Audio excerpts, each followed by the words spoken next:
There's a rumor going round. All the rumors are true, yeah. What you heard, that's true, yeah. This time, I'm shocked walking into breakfast because I'm the first one there. It's the first time I've been the first one. As more players entered the dining room, Robbie decided to give a speech about how everyone was picking on her, snooze-faced, yawning, boring. How about trying to convince them someone else is a traitor and stop playing the victim card? Be creative, right, Anne? no one can prove that they're faithful until they stand up and they've been banished and say I'm a faithful or not, you know?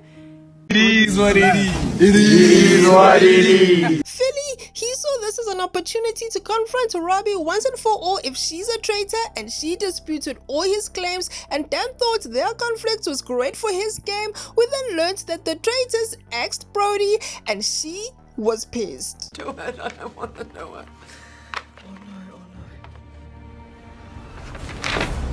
What the fuck, you guys? When Justine walked in for breakfast, the players were disappointed Brody was murdered. Then, Paul confirmed Brody had indeed been murdered before reminding them they'll have a mission later in the afternoon. I say something to you that is when you say to people, hey, great gameplay.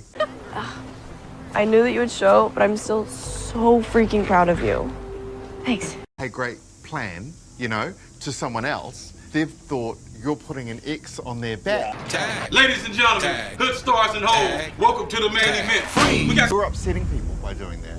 On the way to the mission, Dylan speculating told the boys he thought Vanda was an original traitor, with Dan adding she's a crime writer, and in another vehicle, Vanda was throwing Dan's name, but fellow traitor Brooke, he deflected and diverted everyone's attention to Sam, Justine, and Fili. However, in vehicle number 3, Dan's name was in everyone's mouth and there was no one to deflect or direct or cause a smoke show. The first 3 barrels to reach me will entitle the carrier or carriers to a trip to my armory.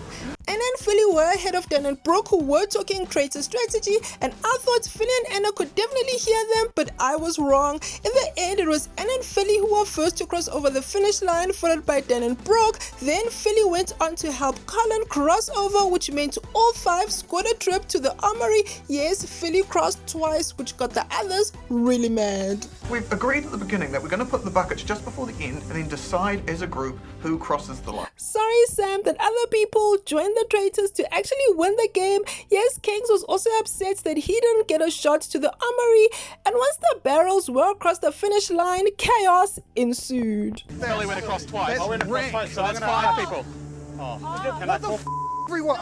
This is you. This is your badness level. It's unusually high for someone your size. If you guys are thinking that we're going to play a game here and we're going to try to democratically sort out who wins each of the mission's armories, you're crazy. We have to fix that. This bunch was weary of Fili as he took away someone's opportunity to the armory, and guess what? He actually won the shield of protection, but damage was done. This group of 7 had decided to banish Fili, and the banishment ceremony was just a mere formality. Fili was banished. Yeah, I'm faithful. I'm sorry. Goodbye, Fili. It's time to leave the game. No. At the traitor tower, Brooke was relieved not to receive any votes, but he was definitely feeling the pressure. Then they quickly decided not to murder, but rather seduce a faithful. Brooke suggested they seduce Robbie. She'd be a perfect sacrificial lamb, they thought, and so Robbie was seduced.